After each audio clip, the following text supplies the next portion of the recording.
Okay, good morning everyone and welcome to our first session of the day. This morning we have a pre-recorded session from Linda Carroll from Ensono. The session is called Predicting Application Migration Workload Impact.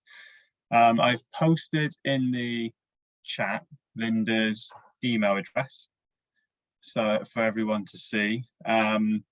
So because Linda isn't available to take questions, if you do have any, then you can send them to Linda at this email address, and you can also contact GSE so that you can get copies of the slides or refer questions to Linda directly that way. I will begin playing the video, and like I say, if you do have questions, please send them to Linda at her email address. I will post her email address again at the end of the session, just as a reminder. And we don't seem to have any stragglers that are joining us late. Everyone seems to be here. So without further ado, I will begin Linda's session.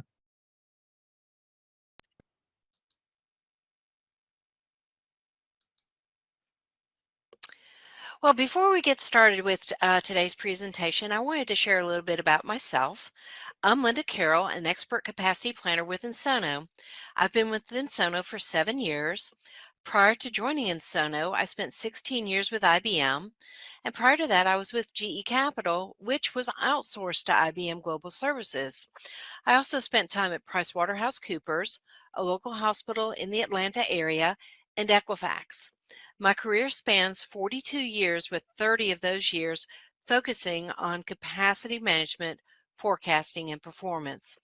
Over the years, I've developed a forecasting methodology, which I will go into greater detail during the presentation, which I've been using for over 27 years with a wide range of industries from healthcare, retail, supply, insurance, energy, and several others that has a high degree of accuracy. I have presented papers on capacity forecasting at Share, IBM TechU, the Computer Measurement Group, and several other conferences.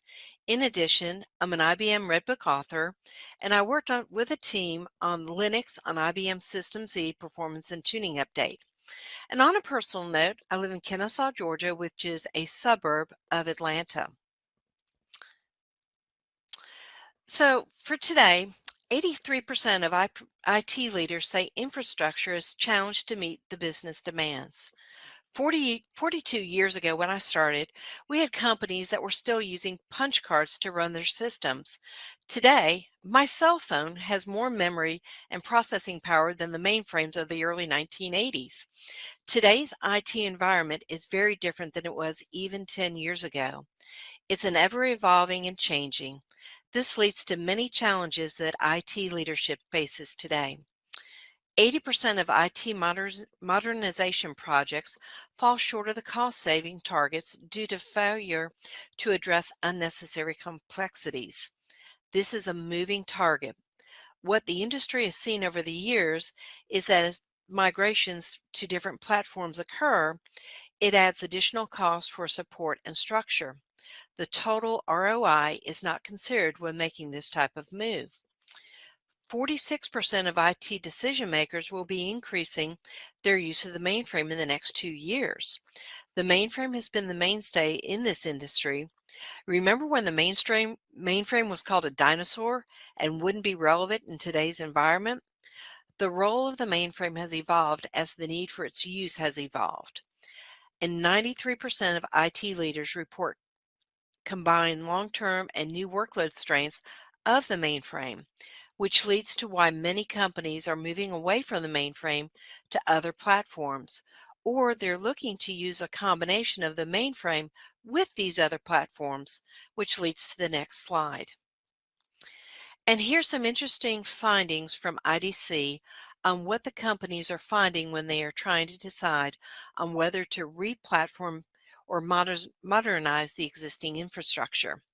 The first thing is customer experience. The customer in this case is the IT component of the company. How did the customer view the process? Was it a successful move? Did they have the outcome that they expected? Second, the overall performance of the platform. Did the move to the new platform have the response times or the user experiences that were expected? Then we have security, availability, and disaster recovery of the platform. What has been the experience in performing DR tests? Were they successful? Have they been able to be successful in the ability to recover their environment in a timely manner? Then the next thing is the ability to incorporate AI or IoT into the platform. That's the name of the game. How fast can new features be brought to the market? Think about Agile, Scrum, and so forth. And then we have API, mobile, and web enablements of the platform. Everything is going mobile. The end user checks their phone for results. It's no longer a green screen environment where everyone is sitting in an office. They're working from home or from the local coffee shop or a designated workspace that is not a traditional corporate office. And finally, and probably the most important aspect of all of this, is the ease of finding and keeping talent. We have an aging workforce that is on the verge of retiring or has retired, and many companies are facing workforce shortages. And in fact, within Insono, we have incorporated something called the Insono University, where we actually take college students and help them and train them on the mainframe environment. So another thing that we have to look at is cost containment. And cost containment is in the forefront of any organization and is how to leverage today's technology to provide the best customer service and experience. Companies are moving to different platforms, some away from the mainframe or to this mixture of mainframe and the other platforms. As this is being done, the hardware and software requirements have to be considered to determine the cost savings and the benefits, which leads to timing. When and how will my company experience the cost savings? After the workloads have been removed, did this removal have the desired impact and the cost savings expected? We're going to review two key components of this process: the applications themselves and a capacity forecasting methodology, and how these two were paired together. At Insono, we've been working with our clients on these exact situations: how to migrate applications to new platforms or re-envision how to use the current technology while driving cost savings. Several factors drive our understanding of the client, their needs, cost-saving objectives, and hardware platforms. The information on predicting their usage is real. The need for cost saving is real. The client is real. This is a progress working situation with a client to help them navigate the waters of transformation. Our goal is to provide a upfront analysis of the application environment to have an idea of what the impacts will be. Then use an iterative process of reviewing the environment after every application is removed to confirm and assess the impact on the remaining environment. How is this being accomplished in today's environment? Application mapping, by assigning each job into a specific application to understand what is running and when it's running. Forecasting the future capacity needs that will impact the spend requirements. Why? To be able to have the information needed for the leadership to make the most informed business decision and to provide the cost savings. So what's happening? For this client, a timeline and roadmap was developed, identifying the applications migrating from the mainframe environment beginning in the fall of 2022. For them, this is a 2-year project with an end date of the second quarter of 2024. When the workloads are being migrated, there will still be some applications that will be left executing on the mainframe. We want to know what the computing environment needs to look like at the various stages of the project, what size the machine needs to be, and the software needed for the remaining applications when the endpoint is reached. So what's involved in this effort and what makes it so challenging? The client is looking to replatform over 80 plus applications of various sizes on 3 machines and 5 LPARs, ranging from the small impacts, in other words, applications that are 10 to 15 MIPS, to some very large applications that are over 500 MIPS, spanning three machines that will have significant impact to the environment. And with the process spanning almost 2 years, how can they leverage the changes over time reduce their cost? So what will the impact be to the mainframe environment during and after the migration? We need to understand this impact to CPU utilization during the overnight batch cycle to be able to drive the client cost savings. With this being done, can work be considered to be consolidated to be moved to fewer LPARs, or can a machine be removed from the complex and the work execute on fewer machines? Can we take advantage of soft caps to reduce cost? These are all questions that we need to be able to answer. And critical to understanding the impact of a workload, critical to this is to understand the impact of the workload and the application. I tend to use those two words interchangeably.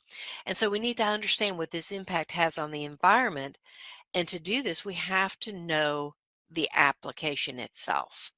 So we need to do a deeper dive into what is executing, when is it executing, and what is the impact when this work is no longer using the resources. In other words, we can't just say that an application is 80 MIPS and say when that 80 MIPS goes away, that is we just reduced by 80 MIPS. No, we need to understand how that 80 MIPS is used over the course of the 24-hour. So we needed a method or a way to determine the application resource consumption in order to be able to do this. We used a third-party software tool, and working alongside with the client, we mapped over 90% of the current jobs to very specific applications. With the tool, we're able to identify when the workload is running down to the job level when it's executing over a period of time and what the shifts would be and how they would be impacted. And so critical to understand the impact of a workload has on the environment and to predict when it will be removed. For this environment, we're not looking at prime time because the prime time usage is much lower than the overnight critical batch window. And so our focus will be on when is the work is executing in the overnight hours because this drives their existing need for capacity today. So let's take a look at this in action. So a chart like this allows us to see when the workload is active during the 24-hour day and across the machines and the LPARs. And this is critical. So think about it this way, and I think I've already talked about this. A mainframe machine has a finite resource, MIPS, you know, in every hour. The application workload is not active 24 by 7, 365. So to understand the full impact, we must understand when the application is consuming the resource. We can't just say the application is 80 MIPS and then turn around and say when the application is removed, we need 80 MIPS less. This is because we're dealing with average utilization over a shift. The understanding is that when the workload is removed, it will have an effect on the shift that it usually executes in. And as we can see here in this case, the application doesn't use a lot during prime time, and it has a more significant impact during this critical batch overnight window. The other thing that needs to be considered is seasonal work. Jobs that execute either monthly, quarterly, or that are driven by the seasonal cycle of the business. So let's look at another application. Let's look at their heavy hitter. Okay, I call this application number 3. This is the heavy hitter. The difference here is that for this application, it's going to have a much higher impact when it's removed from the environment. First of all, if we look in the nighttime, we're seeing that it uses almost 1,500 MIPS. It spans 3 machines and the 5 major LPARs. Because we use 6 months of data for our analysis, This represents some of the monthly and yearly end month-end processing cycle. That is that seasonality in nature. So how does this all tie into the capacity forecast? How does knowing when an application execute affect the capacity? So for that, that was just a peek into the application mapping piece. And now we're going to look at the capacity forecasting piece and see how the two work hand in hand. But before we dive into that a little bit more, we need to know what's involved with a capacity forecast. It's not just a straight line. Capacity forecasting is more than providing a straight linear model. Each business has its own seasonal cycles. Some of the things observed over time is that business rate of growth doesn't vary much over on a year-to-year basis. What does change are the periods of more or less activity with any business. What else affects capacity? Of course, there's linear growth. It's more accurately seen with 52 points from a weekly view versus the monthly chart that only has 12 points. In this case, more data points are better. The next thing is new work. This is new work can be a new application that's being added to the environment. This can also be thought of as improvements to an application. Think about gain of functionality. In other words, to say a web-based application that runs off the mainframe platform. Then we come into application tuning. This can have a huge impact on a workload. Personally, I've seen it when a large application was tuned or enhanced that have led to as much of a drop of 300 MIPS in a shift. By the same token, I've seen when a new application was implemented which drove up the CPU utilization, a performance bug fixed which dropped usage a week later.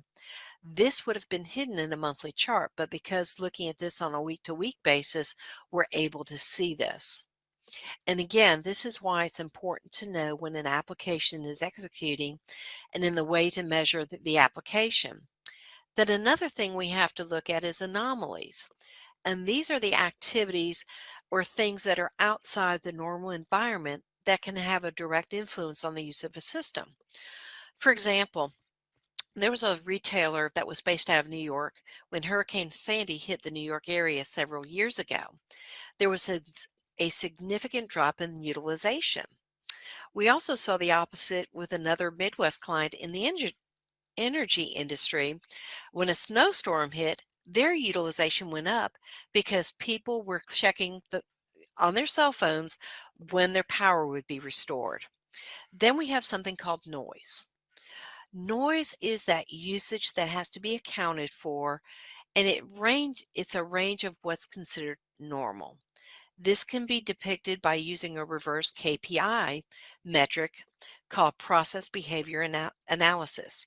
Specifically, it's how to identify in a short period of time whether or not the trend is noise or does some action need to be taken. And then how do we know when a forecast needs to be adjusted? The typical forecast is for 12 to 24 months.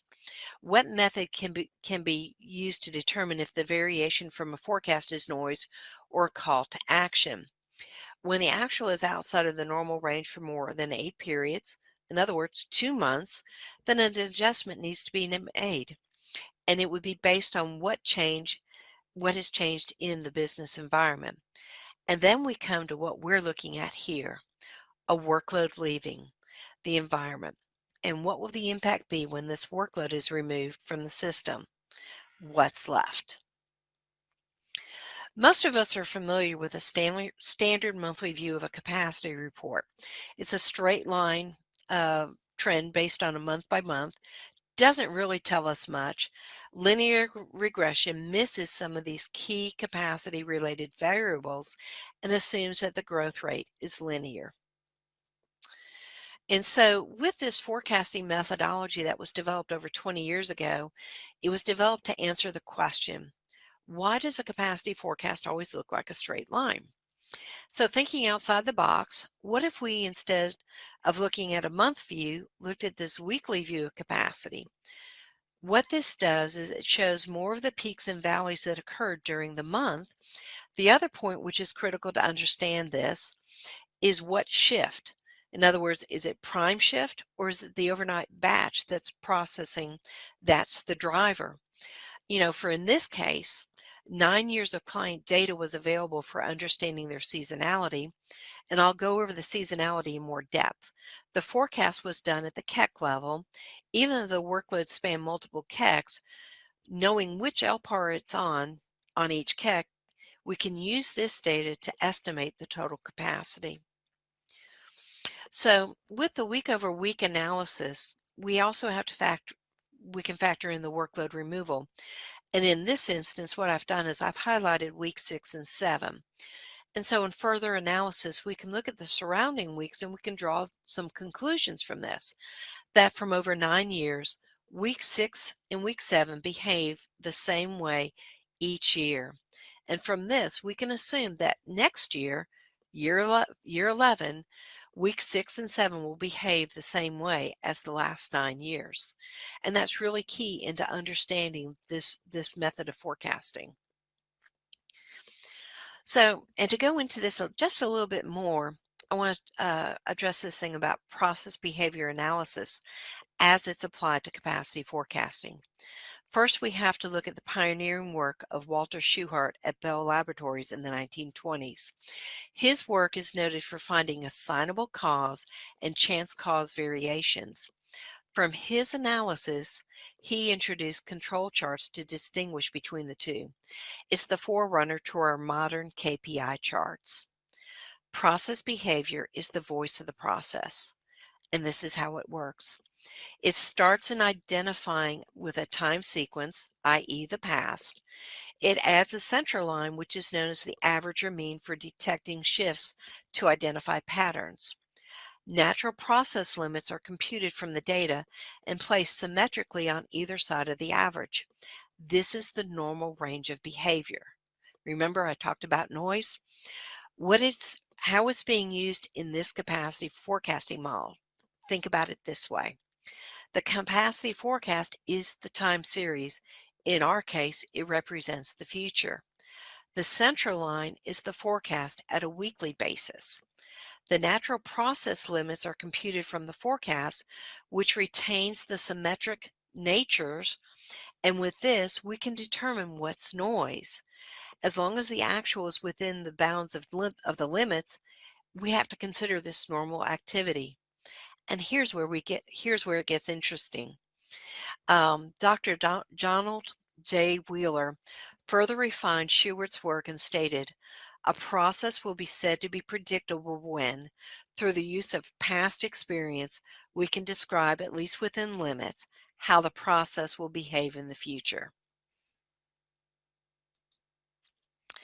And so with the application mapping, this provides greater insight into when an application is executing and allows us to be able to drill down to very specific applications for MIP sizing. And again, using the shift averages for prime and overnight for our measurements, what we're looking at is we want to be able to look at the data and how it's going to be affected from November of 2021 through what we used as the base of this rather was the data from November of 2021 through April of 2022 to be able to size our applications. And we projected this out on the weekly shift averages. And with the forecasting methodology using the week-to-week averages, we're able to marry the two together and bring them together. And then the other thing that had to be considered here is reducing the linear regression that's factored in as those workloads are being removed. And so with this, we're going to put it all together and we're going to look at the client, how the client workload removal plus application mapping and the capacity forecast are used together to predict what the effects will be within their environment. So let's explore the roadmap or the timeline. And so this was the timeline that was being used to determine when an application is going to be removed. And for the purposes here, we're only going to look at the first 4 applications, which are these. And I have them labeled application 1, 2, 3, and 4. Plus all the other 80 applications are in this area down here. But for our study here, we're just going to focus on those 4. And so what we're going to do is application 1 is only going to affect LPAR 1. The same with application 2. Its estimated removal is February of 2023. Application number 3 is going to affect all the LPARs in the complex, and application 4 is only going to affect the LPAR 1. So based on this, we were able to determine what the impact would be. So for example, for application 1, when it comes off the system, we should see a reduction in MIPS of 168 MIPS in that shift. And when application number 2 comes off, it's 576. Application number 3, that's our heavy hitter, is 1,128. And when we see application 4 come off, it's 332. So over the course of the time of for one LPAR or one machine, we're going to see a reduction over 2,000 MIPS. And so our focus on the is on the overnight batch processing because it requires more resources than prime. And in this case, the overnight usage is the driver for capacity. So over the next few slides, I'm going to be able to show you the cumulative impact of each of these application removal. First, we're going to focus on the forecast charts, and then we're going to focus on the application charts. And so after each application is removed from the environment, we're going to review the impacts of this. And this is going to include comparing the forecasted values against the actual. Did the projected 168 MIPS really come off for application 1? Are there any actions that need to be taken to adjust the forecast? Then we're going to look for the cost savings. Can any action be taken after each application is removed to reduce costs, such as workload migration, or can we start using soft caps or anything else? So here, let's put it all together and let's take a look at those capacity forecasting charts. And while I'm here, let me explain this chart just a little bit. The black line represents the machine capacity. The green line is the actual shift average. The purple line is the forecasted value. So that's this line that we see right here. And then that gray area that's around the purple represents the range of normal. And so that helps us to identify what the noise is. And in the case here, at the beginning of the year, an application enhancement took place. And so that's actually reduced the total MIP requirements by 500 MIPS right here. So we can actually see how by using the forecasting methodology, we're able to see that and make a correction. And what we're looking at is when application 1 comes off, we're looking at 168 MIPS being removed, and that's being shown right here in this drop. So here, what we're seeing is we have application 1 being removed, and this is when we anticipate application number 2. Again, that one is going to have 576 MIPS. So we're seeing this reduction, and then we still have our linear trend going out. So this is what we're looking at and how the forecast is going to be affected. When we get to application number 3 being removed, we can definitely see where the usage when we first started was up here at almost 2,500 MIPS is now going to be roughly around 800 MIPS. And if you notice, the other thing that happens is the linear trend becomes very, very flat because of the impact of these 3 applications have on the total environment.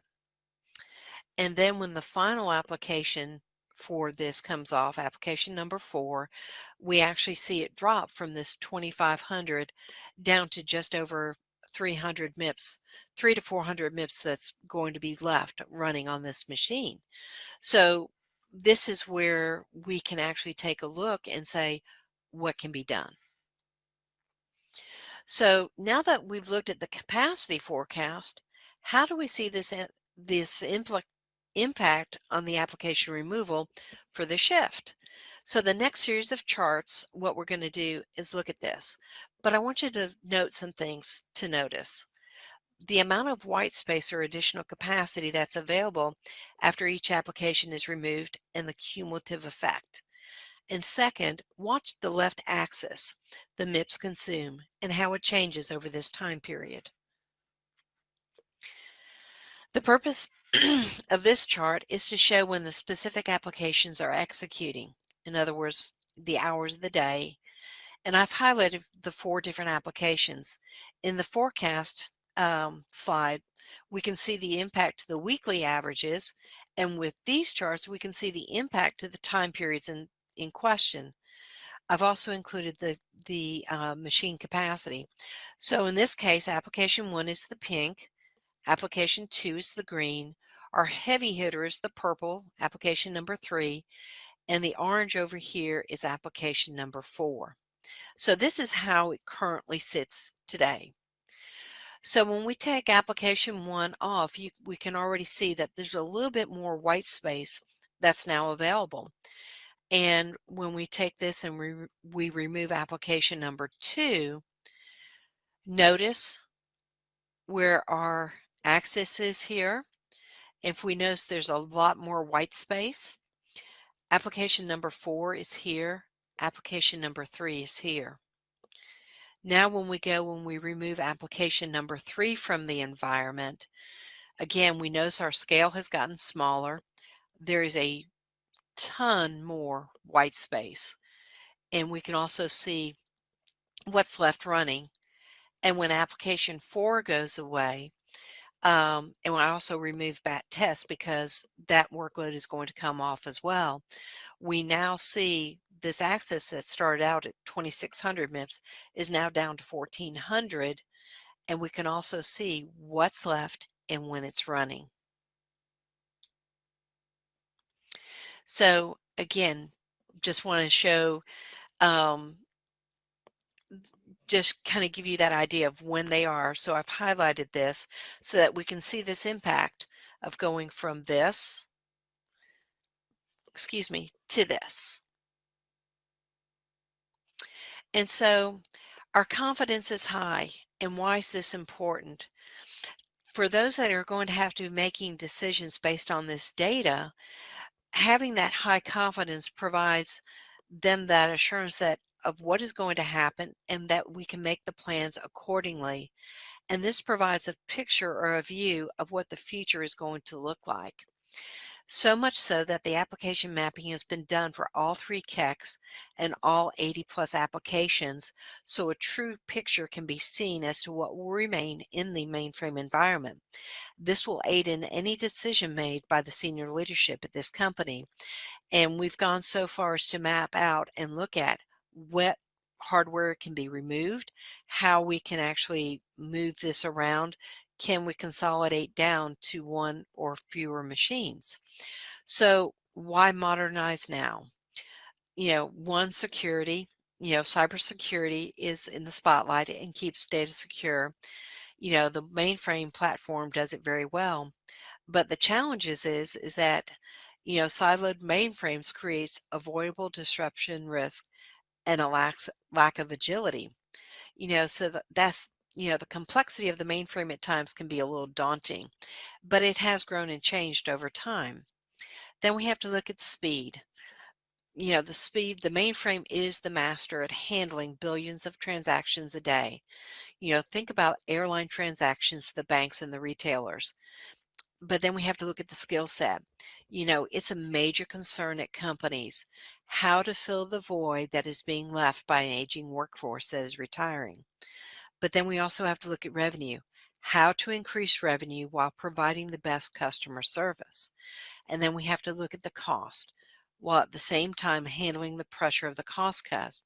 So with this, what we're able to do is with our tool set, we have the ability to create the bridge between the application usage and the mapping and the capacity forecast to be able to provide the clients with the information that they need to make these solid business decisions. I would like to thank you for attending today's session. And this would be a period in time when we would have any live questions. And this is my contact information. I can be reached at lindacarroll@ensono.com. And lastly, we would love to have you submit your session feedback, and you can do it this way, or you can actually scan the QR code and complete the complete the feedback that way. Thank you very much.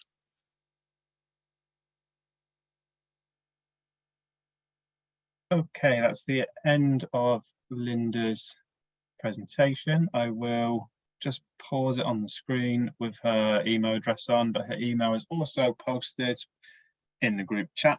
As I said earlier, Linda is happy for you to send any questions to her, and she will get back to you with them. Please let them know they've come due to you viewing her session today. I'll leave it paused on this screen just for another moment so you've got a chance to take note of her email address.